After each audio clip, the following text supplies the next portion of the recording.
이젠 또 인플레 넘어서 스티커 쇼크라는 게 온다는데 또 한번 요것도 살펴보고요. 돌아오는 주 실적 발표가 예정돼 있습니다. 폭풍 전야네요. 상승으로 이어질지 조금 오르다 말지 요 부분에 대해서도 같이 얘기 좀 해보겠습니다. 먼저 이번 주는 나스닥 강세였습니다. 주춤하더니 또 우려의 벽을 타고 스멀스멀 또 올랐습니다. 애플부터 마이크로소프트, 특히 알파벳 한 주에 7%나 올랐고요. 아마존, 엔비디아, 테슬라 막 8%씩 성장주 다 강세. 그래서 성장주를 많이 들고 있는 나스닥이 나홀로 올랐습니다. 그동안 많이 올랐던 다우 지수는 조금 빠지고요. S&P 500도 약보합으로 마무리됐습니다. 확실히 많이 빠졌던 성장주가 좀 올라졌던 한 주였습니다. 제가 봤을 때는 세 가지 정도 이유가 될 것 같은데, 대규모 해고, 이거를 실물 경제에서는 충격이라고 보시겠지만 증시에서는 야 이제 비용 절감이다. 그렇죠? 증시는 참 실물 경제랑 또 이럴 때 보면 또 따로 가는 것 같기도 하고요. 야 이제 대규모 해고, 2차 해고 시작하는 거 보니까 진짜 비용 절감 제대로 되나 보다. 실적 방어 되는 거 아니야? 이런 기대도 좀 있는 것 같고, 또 넷플릭스가 실적 스타트를 끊었는데 또 증시 반응이 괜찮았습니다. 넷플릭스 실적 보니까 또 빅테크도 생각보다 괜찮은 거 아니야? 라는 또 기대, 그리고 여전히 경기도 안 좋은데 긴축 완화하겠지, 언제까지 올릴 거야 라는 기대, 이렇게 설레발해서 세 가지 요건으로 좀 오른 것 같아요. 정리 좀 해보겠습니다. 이번 주에 제가 이걸 자료를 정리하면서 느낀 건데, 작년 그러니까 2022년에 해고는 이렇게 말하면 좀 그렇지만 장난 수준에 불과했다 느껴질 정도로 2차 대량 감원이 본격화되고 있습니다. 이게 빅테크 해고만 따로 집계를 하는 건데요. 빅테크, 테크 기업들 통틀어서 2022년 한 해 동안 누적해서 해고한 숫자가 무려 9만 7천여 명이 되는데요.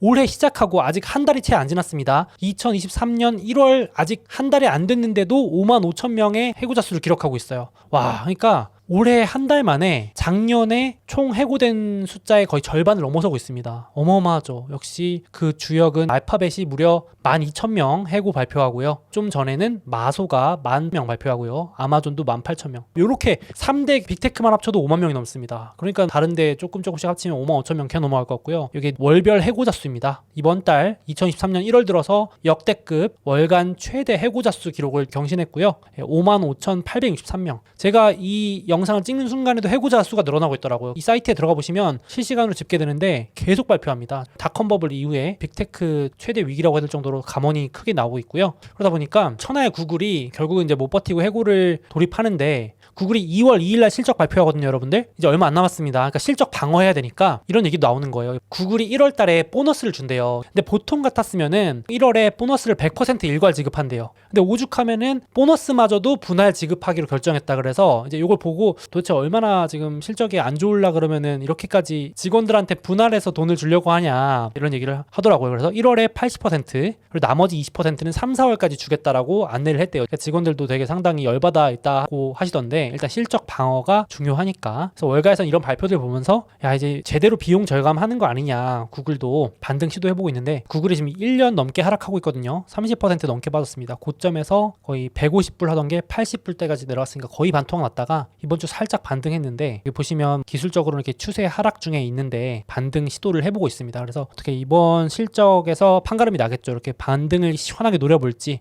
또 오르는 척 하다가 실망감에 내려갈지, 계속 요 몇 달간은 박스권에 있는 모습입니다. 이러지도 저러지 않는 모습, 이렇게 되고 있고요. 구글뿐만 아니라 마소도, 제가 지난주에 이 기사를 본 적 있거든요. 마소가 직원들한테 무제한 휴가를 준다고 발표가 나섰어요. 그러면서 기사들도 야 좋은 회사다, 역시 이렇게 어려운데도 휴가를 직원들한테 무제한으로 주다니 라고 했는데, 자세히 보니까 비용 절감하려고. 왜냐면은 직원들이 휴가를 안 가잖아요. 그럼 휴가 안 간 일수만큼 그걸 돈으로 보상해줘야 되거든요. 근데 어떻게든 직원들한테 휴가 가라고 하는 이유가 비용 절감 때문이었다는 게 이제 밝혀진 거죠. 그러니까 지금 마소조차도 얼마나 비용 절감을 하려고 했으면 직원들 등 떠밀어서 야 제발 휴가 좀 가라, 너네 좀 쉬어 그만 나와도 돼, 이런 느낌이었는데, 이번 주에 결국은 10,000명 정도 감원을 발표했습니다. 잘 버티던 마소마저도. 물론 마소는 작년에도 2번이나 해고를 했는데 그때 한 1,000명, 2,000명 정도 해고했었거든요. 그래서 월가에서도 10,000명까지는 생각 못했는데 상당히 많은 숫자 발표했습니다. 물론 아직도 비용 절감 차원에서 부족하다라는 평가도 있어요. 왜냐면 마이크로소프트가 작년 한 해에만 고용한 숫자가 4만 명이랍니다. 4만 명 뽑았는데 근데 이제 10,000명 잘랐으니까 여전히 코로나 이전에 비하면 압도적으로 너무 많다. 이제 시작이다. 2차 해고인데 3차 해고, 4차 해고도 나올 수 있다라는 얘기까지도 좀 나오고 있습니다. 그래서 그 기대감일까요? 약간은 이번 주에 덩달아서 좀 상승? 물론 뭐 많이 상승은 못했는데 이렇게 박스권에 마이크로소프트도 거의 구글하고 흐름 비슷하죠. 보시면 거의 비슷합니다. 30% 빠져 있고요. 여기서 박스권에서 와리가리 이렇게 하고 있는 모습이라서 마이크로소프트도 돌아오는 주에 실적 발표가 아주 관건이 될 것 같습니다. 실적과 전망치, 얼마나 비용 절감을 잘하고 가이던스, 전망치를 좋게 주는지에 따라서 실망과 기대가 붙을 것 같습니다. 그리고 이제 월가에서 또 나오는 말이 지금 유일하게 해고 발표 안 한 게 애플이거든요. 그래서 야, 애플 방어 잘한다라는 평가도 있고 다음은 애플이다 이런 말도 있는데 정리하면서 보니까 진짜로 코로나 이후에 직원을 많이 채용했더라고요. 보면은 아마존이 코로나 이후에 직원 수 증가가 100%예요. 2배 늘었습니다. 엄청나고요. 마소도 53%. 어마어마하게 늘었고 애플만 제일 적게 뽑았더라고요. 애플이 되게 보수적으로 경영을 했더라고요. 그래서 한 자릿수 채용을 유지하면서 그러니까 막 코로나라고 해서 섣불리 사람을 안 뽑아서 오히려 방어를 잘했다 이렇게 평가를 받고 있는데 봐야겠습니다. 메타도 직원 수 2배 늘렸고 알파벳도 50%. 그 코로나가 정말 불러온 엄청난 이 유동성 흐름에 이 빅테크들도 주체를 못하고 사람을 많이 뽑았었는데 결국은 좀 고개 식으면서 거품이 꺼지면서 직원들도 감원을 하는 모습입니다. 그래서 여기 자료 보시면 S&P 500 기업들이 실적 발표할 때 CEO나 CFO, 고위 임원이 일자리 삭감이라는 단어를 언급한 횟수를 카운트하는 건데 이 코로나 때가 정점을 찍었죠. 이때 주가도 바닥이었고요. 아무래도 여기 보시면 슬슬 늘어나고 있습니다. 그러니까 이번 주 들어서도 실적 발표한 기업들을 집계를 내보니까 점점점 다시 해고해야 될 것 같다라는 코멘트가 늘어나고 있는 추세. 아직까지는 테크 위주지만 이대로면은 다른 업종까지 확산될 가능성이 높겠죠. 그래서 제가 우연히 봤는데 이렇게 집계가 실시간으로 되거든요. 빅테크 기업들이 샌프란시스코, 시애틀 이런 지역에 본사나 사무실 있잖아요. 제가 심각하다고 느낀 게 실리콘밸리가 위치해 있는 서부 지역에 부동산 가격도 이제 폭락이 시작됐더라고요. 야, 이게 해고 때문에 부동산 가격도 빠지는 건지 별개의 문제인지 모르겠는데 직장도 잘리고 부동산 가격도 하락하면 난리잖아요. 근데 보시면 앞서 보여드린 샌프란시스코나 실리콘밸리 이쪽 서부 지역의 부동산이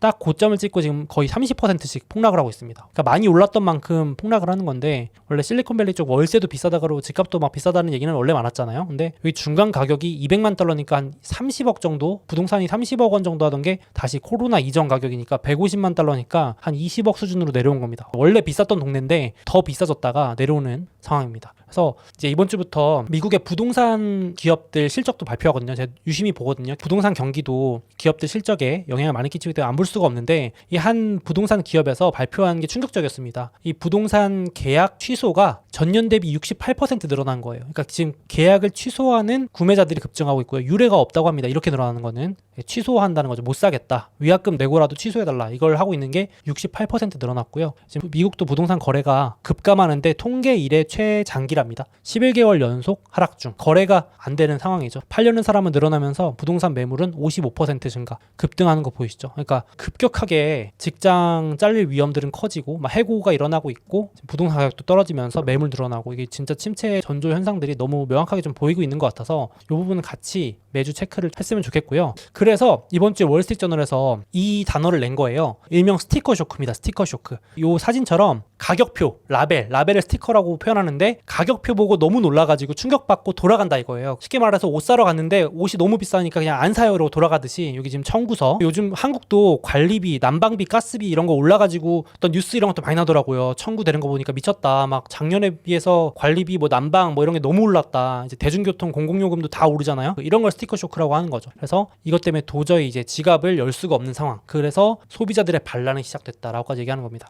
이번 주 가장 인상 깊은 단어가 저는 스티커 쇼크였는데 그 대표적인 사례가 이번 주에 발표한 P&G입니다. 정말 특이한 경우가 아니면 망하기도 쉽지 않다라고 평가받는 코카콜라급의 필수 소비재 기업인데 P&G CEO가 이렇게 말하는 거예요. 가격 인상으로 방어를 해보렸더니 이제 소비자들이 본격적으로 지출을 줄이고 있다. 팍 줄였다. 여태까지는 인플레에 맞춰서 P&G도 가격을 막 올렸거든요. 작년은 재작년 두 자릿수씩 막 올렸는데 여태까지는 고객들이 그래도 사줬는데 이제 안 사준다는 거예요. 이 그래프를 보시면 더 명확합니다. 2021년까지만 해도 검은색 그래프 올라가는 거 보이시죠? 물건 가격을 올려도 구매자분들이 사준 거예요. 처음에는 괜찮다고 생각하고. 근데 2022년 딱 되니까 고객들이 이제 본격적으로 계속 올리니까 아유 안 살래 이렇게 되는 거죠. 생필품인데도. 그러니까 세제, 화장지 이런 생필품마저도 가격 거부감에 구매를 줄인다는 거죠. 그래서 이번에도 공개된 거 보니까 전체 매출이 제자리입니다. 그러니까 가격을 10% 올렸으면 그만큼 매출도 벌크업, 그러니까 덩치가 커져서 상승해야 되는데 매출이 제자리라는 얘기는 그만큼 구매량이 줄었다는 겁니다. 그러니까 고객들이 확 지갑을 닫는 거죠. 그러니까 더 이상 가격 인상으로 기업 실적 방어가 안 되는 현상들이 나타나고 있다는 겁니다. 이번 주 들어서 도저히 고객들이 받아주지 않는 거, 그게 이제 스티커 쇼크라는 겁니다. 그래서 이제 신중해진 소비자 나오기 시작하니까 기업들도 본격적으로 항복을 시작하는데 가격을 내리는 기업들도 나오기 시작했습니다. 그러니까 인플레 자체는 도움이 되는데 더 심하면 디플레까지 오는 거죠. 여기 보시면 식료품 회사 코나그라라고 있는데 거기서 더 이상의 가격 인상 없다라고 발표하고, 또 맥주 만드는 업체는 올리긴 올릴 건데 이제 인상폭을 줄이겠다. 도저히 더 올려서는 고객들이 사주질 않는다라고 판단한 거죠. 이런 것들이 이제 슬슬 신호가 나오고 있고, 그리고 가격 인상의 대명사 하면 디즈니죠. 디즈니가 티켓 가격 올리고 테마파크 입장료 올리고 그랬었는데 이제는 슬슬 눈치 보면서 경기가 안 좋아지는 게 느껴지니까 가격이나 동참을 하는 겁니다. 그러니까 디즈니월드 테마파크에서 올렸던 가격 일부를 철회하고 있다. 작년 재작년까지만 해도 어떻게 했냐면 배짱 장사로 호텔에서 테마파크로 차 갈 때 막 주차 요금도 올리고 이랬었거든요. 근데 주차 요금도 슬쩍 없애고 입장권 가격도 최저가를 늘리기로 했대요. 당연히 손님들이 이제 점점 안 오니까 그런 거겠죠. 그래서 작년까지만 해도 디즈니의 방문객 중에 10명 중에 2명은 빚내서 왔었대요. 그 정도로 호황이었나 봐요. 작년에는 없어도 내가 디즈니월드 간다, 빚내서라도 내가 간다 이거였는데 이제 그런 분들도 안 오기 시작하는 게 본격적으로 반영이 되는 것 같습니다. 이게 스티커 쇼크의 효과겠죠. 참 작년까지와 상황이 뒤바뀐 게 느껴집니다. 더 이상 요금 올려서는 안 된다. 그래서 돌아오는 주부터 시작되는 실적에서 이런 얘기들이 많이 나올 것 같아요. 가격 못 올린다, 올렸더니 확 매출이 줄었다, 요게 많이 나올 것 같습니다. 그래서 이번 주에도 유명 기관에서 1년마다 내놓는 보고서가 있는데 주요국 가게의 설문을 돌려서 얼마나 재정 상태가 나아질지 심리를 파악하는 보고서인데 28개국 중에 24개국이 5년 내로 더 나아질 것인가에 대한 답변에서 아니오라고 답변했는데 최저 기록을 경신했습니다. 무슨 말이냐면은 나빠질 건데 그 숫자가 최악이라는 거죠. 그러니까 비관 심리가 최고죠. 반대로 말하면 낙관론이 붕괴 수준이라고 기사에는 뽑더라고요. 근데 제가 흥미로웠던 거는 28개국 중에 한국은 아주 낮은 편에 속하는데 그 중에서도 이 비관론이 더 커졌습니다. 역대급이에요. 주요 선진국 중에는 최악입니다. 한국은 비관론이 안 그래도 점수가 낮은 쪽에 속하는데 더 나빠졌습니다. 마이너스 11계단 내려갔고, 꼴찌는 참고로 일본입니다. 오히려 미국보다도 한국, 유럽, 일본 이런 쪽들이 아주 나빠진 걸 볼 수 있습니다. 지금 심리가 이렇게 안 좋다. 그래서 당연히 지금 뭐 물가 올라가고 직장에서 잘릴 걱정이 막 들고 이러니까 비관론이 커질 수밖에 없겠죠. 요즘에 설 명절 스트레스 1위 하면 여러분들 뭐가 떠오르시나요? 이 기사가 재밌더라고요. 부부싸움도 잔소리도 아니었다. 설 연휴 명절 스트레스 1위가 돈 걱정이래요. 비용 지출. 야, 이것도 인상 깊더라고요. 자산시장 호황일 때는 아유 돈도 많이 벌었는데 선물 비용 뭐가 아까워 이랬는데 이제는 확 위축이 되니까 경기가 안 좋아지니까 당장 나가는 돈이 확 부담되는 거죠. 상황이 많이 바뀐 게 느껴지는 하나 사례 같고, 뭐 이것도 여담이지만 이 스팸이 많이 팔리는 것도 경기 불황의 척도라네요. 그러니까 보통 선물 세트 이렇게 백화점 우리 가면은 제일 좀 저가형 상품에 많이 몰려있는 게 스팸이래요. 한 5만원 10만원 미만으로 선물할 수 있는 과일, 소고기 뭐 이런 거 하면 10만원 20만원 막 넘는 것도 많잖아요. 근데 이 스팸을 많이 산다고 하는 것 자체가 경기 불황의 선행 지표래요. 근데 이번에 스팸이 엄청나게 팔린다고 하네요. 그래서 그것도 불황 지표인데 그 선물 받은 스팸마저도 되판대요 요즘에. 그래서 일명 명절 테크, 추석 때 받은 거 남았다 되판다, 뭐 설 때 이번에 받은 거 되판다 이러면서 중고거래에 내놓을 정도로 한 푼이라도 아끼는 짠 테크의 일환이 또 이어지고 있는 것 같습니다. 그래서 아까 보여드린 보고서에서 물어봤을 때 현재 가장 큰 걱정이 뭐냐라고 28개 국가의 국민들에게 설문해보니까 1, 2가 이제는 실직입니다. 작년까지는 실직이 순위권에도 없었는데 압도적인 1위가 일자리를 잃을 것 같다. 지금 대규모 해고 대란이 나오니까 실직 그리고 물가, 이 두 가지가 올해 실물 경제를 좀 덮치는 이슈가 될 것 같습니다. 그러다 보니까 이번 주에 소매 지표, 미국 경제는 소비로 돌아가거든요. 그러니까 미국 경제 성장의 3분의 2 가까이 70%를 차지하는 이 소비 지표가 중요한데 2개월 연속 둔화 나왔습니다. 이번에 발표한 게 12월이거든요. 완전 연말 성수기 시즌이거든요. 이때가 거의 1년 소비의 3분의 1 이상 차지할 정도로 대목 시즌인데 이때가 마이너스 났다는 게 소비가 팍팍 꺾이는구나, 이렇게 보시는 분들도 있어요. 물론 강세론자 분들은 멀었다, 아직도 장기적으로는 이렇게 올라야 되는데 코로나 때 돈이 너무 많이 풀려가지고 아직도 소비가 줄어봤자 이렇게 장기 추세 위에 있다, 한참 위에 있다, 전년 대비로 줄어든 거지 아직도 많이 돈 쓰고 있다, 이렇게 보는데 점점점 내려올 것 같습니다. 이건 시간의 문제일 것 같아요. 소비 지출도 둔화되고 있다. 그러니까 이미 채권 시장, 증시보다도 더 앞서가는 채권, 금리 시장은 엄청난 경고를 하고 있습니다. 이게 제가 한 번씩 업데이트를 해드리는데 연준 의장도 직접 본다고 밝혔던 침체 선행지표, 가 10년 장기 금리에서 3개월 단기 금리를 뺀 장단기 금리차라는 게 있는데 이게 0보다 내려가면 침체를 알려준다 그래서 연준 의장도 요걸 본다라고 했었죠. 근데 요게 통계 집계 이래 거의 40년 만에 최대 역전폭을 기록하고 있습니다. 그러니까 충격이 크게 온다라고 금리 시장은 보고 있는데 증시에서는 긴가민가 하고 있는 모습입니다. 근데 좀 증시보다 먼저 움직이는 금리 시장은 이렇게 우려를 하고 있다. 그러니까 지금 증시는 야 이래도 금리 인하 안 하냐 연준 이러면서 계속 기대를 하고 있는 부분이에요. 여기 보시면 이 그림이 이번 주에 나온 만평인데 여기 월가에서 약 달라고 빨리 금리 인하에 약 달라고 아우성 친다는 걸 표현한 그림입니다. 연준 의장이 여기서 주사기 약 주려고 하고 있는데 고민을 하고 있는 모습이죠. 이렇게 침체가 올 것 같은데도 약을 안 줄 거냐라는 어떻게 보면 항의성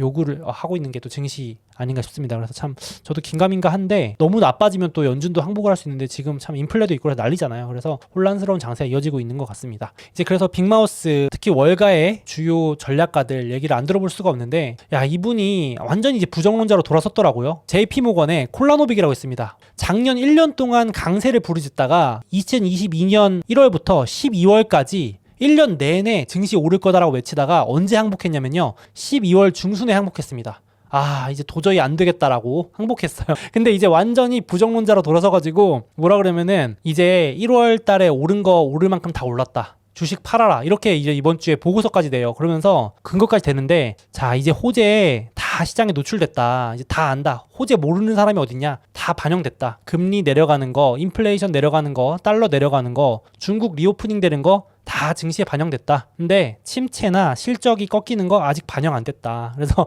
엄청 주식에 대해서 부정적으로 돌아섰더라고요. 야, 세상에 작년까지만 해도 월가의 마지막 남은 황소라고 제가 소개해드렸는데 이제는 비관론에 또 돌아섰습니다. 비관론으로. 그래서 이분이 돌아선 게 또 신호인가 반대로 해야 되나 싶기도 한데 참 아리까리합니다. 저도 요거 참고하시면 좋을 것 같고 이분이 뭐라 하냐면은 다우지수 봐라. 다우가 지금 신고가에 바짝 붙어서 얼마 떨어지도 않았는데 이게 무슨 침체를 반영한 거냐. 그러니까 많은 사람들이 지금 너무 낙관론에 빠져 있다. 다우 지수 보면 침체 하나도 반영 안 된 것 같다라는 주장을 펼치시더라고요. 저도 미국의 다우 지수 보면 이게 침체가 맞나? 이게 경기 둔화가 맞나 싶을 정도로 너무 강하긴 해요. 이번 주에 조금 빠졌지만 다우 지수만 보면 그렇긴 합니다. 그리고 JP모건의 황소가 콜라노빅이 뭐라면은 미국의 밸류에이션 그러니까 증시의 가치 평가 거품이 여전하다. 요게 S&P 500의 평가 지표거든요. P이라고 해서 버는 돈 대비 얼마나 프리미엄을 주냐를 나타내는 지표인데 이게 높을수록 거품이 심하다는 겁니다. 근데 지금은 10년 평균 정도밖에 안 된다. 지금 침체 온다면서 무슨 평균이냐. 침체 오면 보통은 한 1, 20%더 빠진다라는 주장을 계속하고 있는 겁니다. 그래서 월가는 현재 JP모건도 그렇고 뱅크 오브 아메리카, 모건 스탠리 이쪽도 다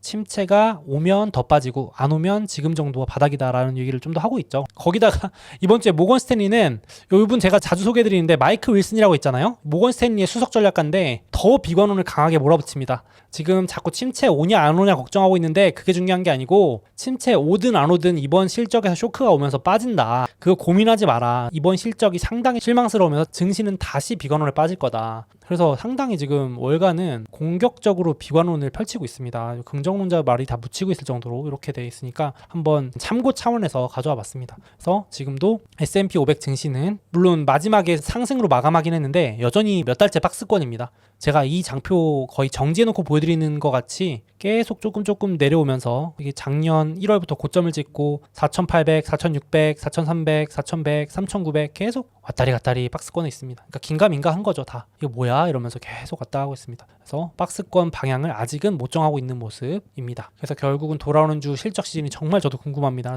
근데 실적이 나빠도 오르는 경우가 많습니다. 보시면 제가 넷플릭스 실적 딱 발표했을 때 아 실적 되게 안 나왔네 생각했는데 막 증시 급등하더라고요. 시간 외에서. 근데 보면은 전망치를 또 기대 이상으로 주면 증시는 올라갑니다. 그러니까 이번 실적은 실망스러웠지만 그건 과거잖아요. 근데 앞으로 잘 나올 것 같다라고 제시하면 또 오르는 게 증시예요. 그래서 너무 이번에 안 좋으니까 무조건 빠질 거야 라고 단정 짓는 것도 위험하다. 이 말씀 좀 드리고 싶은데 여기도 보시면 이번 분기는 완전 박살이 났어요. 실적이. 근데 다음 분기부터 좋아질 거라고. 이제 마진도 오르고 이익도 반등하고 물론 이번에 구독자도 많이 늘었다. 요걸로 이제 오른 것도 있는데 확실히 전망치를 높게 줬습니다. 그래서 이번에 저가형 요금제 광고 보는 대신에 좀 싸게 반값에 구독할 수 있는 요금제 내놨더니 너무 수요가 괜찮다. 그래서 넷플릭스 CEO가 왜 진작 안 했지 이 생각이 들었대요. 진작 저가형 요금제 좀 했으면 좋았을 텐데 아주 수요가 좋다. 많이 늘어날 것 같다. 그리고 올해부터 본격적으로 계정 공유 금지. 이제 금지되면은 따로따로 내야 될 거 아니에요. 부모님 요금 따로 내고 저 따로 내고 하면은 그게 더블로 계정이 매출이 늘어나니까 요것도 이제 두 가지 기대가 부는 것 같습니다. 그래서 넷플릭스 같은 경우도 불과 몇 달 전 지지난 분기까지만 해도 2개월 연속 구독자 빠지면서 막 넷플릭스 끝났다 이러면서 고점에서 70% 넘게 막 빠지고 그랬는데 지금 다시 2달 연속 늘어나면서 이게 최악은 지났다 이런 컨셉으로 또 오르고 있습니다. 그러니까 나쁜 실적에도 급등을 하고 있고, 그리고 한 가지 요거는 경영진에서 내놓은 전망인데 결국은 TV 시청 시간의 대부분 스트리밍이 대체할 거다. 미국에서 전체 TV 시청 시간의 8%가 넷플릭스인데 40%가 스트리밍이래요. 그러니까 이 스트리밍 전체 점유율도 결국은 오를 거고 거기서 차지하는 넷플릭스의 영향력도 클 거기 때문에 넷플릭스는 장기적으로 이 총 유효 시장, 그러니까 타겟이 되는 시장이 크다, 무궁무진하다 이렇게 얘기를 하더라고요. 미국뿐만 아니라 전 세계는 더 무궁무진하고요. 요거는 경영진의 전망이니까 적당히 참고 정도 하시면 될 것 같습니다. 이런 식으로 좀 긍정적인 뷰를 내놓으니까 넷플릭스가 실적 발표 후에 무려 8% 이상 급등하기도 했습니다. 물론 아직 고점에서 60% 이 정도 빠져있긴 하지만요. 그래서 스멀스멀 오르고 있고, 또 그리고 한 가지 좀 긍정적인 얘기를 드리자면 요 자료가 되게 제가 좋아해서 보관해 놓은 자료인데 요게 실적이 감소해도, 그러니까 이익이 빠져도 주가가 올랐던 해는 많다는 자료입니다. 그러니까 여기 초록색 막대 있죠. 녹색 막대가 실적이 빠진 해거든요. 2008년, 2001년, 2020년부터 막 1980년대, 70년대까지 장기로 다 분석이 된 자료인데 특히나 실적이 많이 빠진 10% 이상 빠진 해만 모은 거예요. 아무 때나 모은 것도 아닙니다. 기업의 이익이 10% 이상 빠진 건 상당히 그 해에 뭔가 안 좋았던 이슈가 있었다는 얘기잖아요. 뭔가 쇼크가 있었던 해인데도 여기 보시면 증시 올랐던 확률이 거의 80% 이상입니다. 좀 아이러니하죠. 물론 2008년에는 이익도 빠지고 증시도 쇼크, 닷컴버블 터졌던 2001년에는 이익도 빠지고 증시도 쇼크였긴 한데 대표적으로 코로나 때도 이익은 감소했지만 유동성 돈 풀기 효과로 증시는 상승 마감하듯이 꼭 무조건 실적이 나쁘다고 해서 주가도 떨어진다라는 거는 오해다. 이걸 다시 한번 꼭 말씀드리고 싶어요. 그리고 공교롭게도 이번에 매달 중순에 월가에서 큰 돈을 굴리는 펀드 매니저들, 수백억 수천억 굴리는 큰 손들을 대상으로 매월 중순에 설문조사를 발표해요. 근데 제일 걱정이 뭐냐 이런 것들을 물어보는데 여기 보시면 지난달 기준으로 월가 큰손들의 침체 걱정이 고점을 찍었어요. 정점. 더 이상 늘어나지 않는 거죠. 이게 참 증시가 웃긴 게 먼저 움직이거든요. 걱정이 절정에 달했을 때가 반대로 주가는 바닥이에요. 그러니까 여기도 보시면 금융위기 때 2009년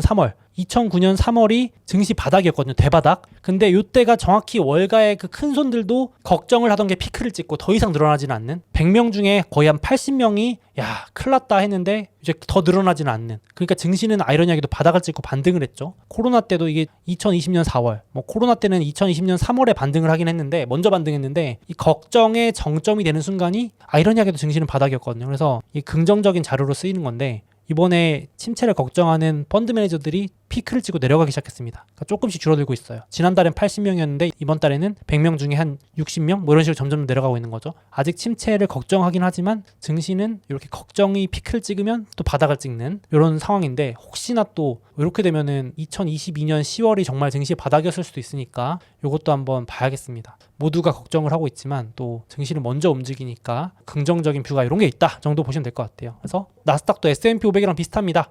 박스권에서 이렇게 움직이고 있어요. 몇 달째. 그러니까 요즘 증시 재미없다라는 분들이 많을 수밖에 없는 게 조용합니다. 여기 지금 나스닥도 박스권만 1년째거든요. 거의 작년 4월부터 1월까지 거의 8개월에서 10개월째 같은 자리입니다. 계속. 이래서 이번 실적에서 방향성이 좀 나아질지 한번 봐야 될 것 같습니다. 아직까지는 이렇게 야금야금 박스권에서 와리가리 움직이는 상황입니다. 그래서 돌아오는 주 실적 봐야 될 것 같은데 캘린더 정리해드릴게요. 이번 주 슈퍼위크 빅테크 실적 시작됩니다. 월요일, 화요일은 한국 휴장이고요. 중국은 춘절 휴장으로 월화수목금 다 휴장입니다. 그리고 블랙아웃이라 그래서 미국의 금리 결정 회의인 FOMC 회의가 2월 1일 날 열리기 때문에 그 전주인 이번 주 내내 미국 연준이나 연준 관련 인사들이 입을 다물고 있어야 되는, 공식 발언을 할 수 없는 일명 블랙아웃 주간이라서 실적에 더 집중이 될 것 같아요. 그래서 제가 이렇게 보여드리는데 주요 인사들이 돌아오는 주에는 발언을 할 수 없습니다. 오로지 요 실적, 슈퍼위크. 그래서 화요일부터 저도 주주로 가지고 있는 이 마이크로소프트 실적 어떻게 될지, 물론 저는 약간 마소는 솔직히 떨어지면 더 살 자신 있는 좋아하는 주식이에요. 이건 개인 취향입니다만은, 그런데 실적이랑 전망이 어떻게 좀 잘 나와줄지, 해고를 할 정도로 심각한 건지 한번 봐야 될 것 같고, 테슬라, 대망의 테슬라 어떻게 나올지 많은 분들이 지금 초미에 관심을 가지고 있는 테슬라, 그 다음 주죠. 2월 달에 애플, 아마존, 스타벅스, 알파벳 이쪽에 다 몰려 있습니다. 그래서 요거는 따로 업데이트해서 공유 드릴게요. 아직 2월 달은 확정치가 아닌 것들이 많아가지고 요 참고 정도 해주시면 되겠습니다. 혹시 실적 캘린더 필요하신 분들 풀 버전으로 요거 좀 정신없게 돼 있죠. 요거는 막 주요 기업들 외의 기업들도 다 넣어놔서 요거 참고하시면 될 것 같습니다. 그래서 마소, 보잉, ASML, 테슬라, 비자, 마스터카드 있습니다. 그래서 호재와 악재 정리해놨는데요. 같이 메모를 해두시면 좋을 것 같고, 실적이 악재로 적용할지 호재로 적용할지 돌아오는 점 보고 저도 같이 한번 정리해보겠습니다. 그리고 월간 캘린더, 배당락일 캘린더 2월 이제 곧 있으면 와가지고 배당락일 캘린더도 만들었는데 제가 배당 영상은 따로 공유 드리겠습니다.